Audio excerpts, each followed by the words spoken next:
అయితే సీతారాం యేచూరి మృతి పట్ల తీవ్ర సంతాపం తెలిపారు సిపిఐ నారాయణ. విద్యార్థి దశ నుంచే వామపక్ష ఉద్యమానికి సీతారాం యేచూరి అంకితమయ్యారన్నారు. సీతారాం యేచూరి మరణం సిపిఎంకు వామపక్ష ఉద్యమానికి తీరని లోటన్నారు.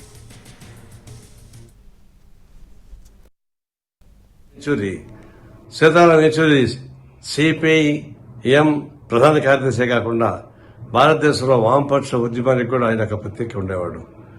ఆయన స్పష్టమైనటువంటి భాష, తెలుగు, ఇంగ్లీషుతో పాటు దాదాపు 8 భాషల్లో ఆదిత్యని ఉపన్యాసించేవాడు. విద్యార్థి దశ నుంచి వామపక్ష ఉద్యమానికి అంకితమై ఇక్కడ సిపిఎంలో క్రియాశీల పాత్ర వహించాడు. సిపిఎంలో ఉన్నటువంటి అనేక సైద్ధాంతిక పద్ధతుల్లో ఆయన నిష్ణాతుడు.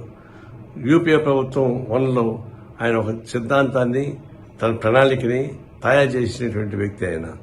అంతేమన్నా అంతర్జాతీయ స్థాయిలో, జాతీయ స్థాయిలో కూడా వామపక్ష ఉద్యమానికి ఆయన పెరగలిగినవాడు.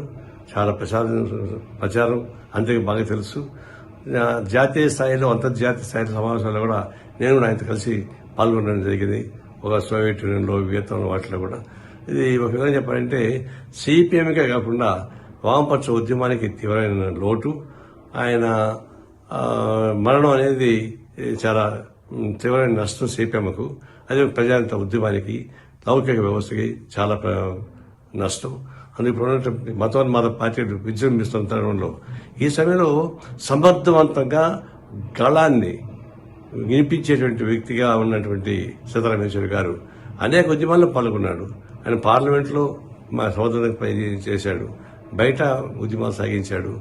ఒక నిష్ణాత్మైనటువంటి వామపక్ష ఉద్యమ ప్రతినిధి చనిపోవడం అనేది చాలా బాధాకరం. వారి లేని లోటు తీర్చడం సాధ్యం కాదు. వారి మరణం పట్ల భారత కమ్యూనిస్ట్ పార్టీ తరఫున ప్రగాఢ సంతాపం తెలియజేస్తున్నాను. సిపిఎం సభ్యులకి, వామపక్ష ఉద్యమకారులకి నా సంతాపం తెలియజేస్తా ఉన్నాను.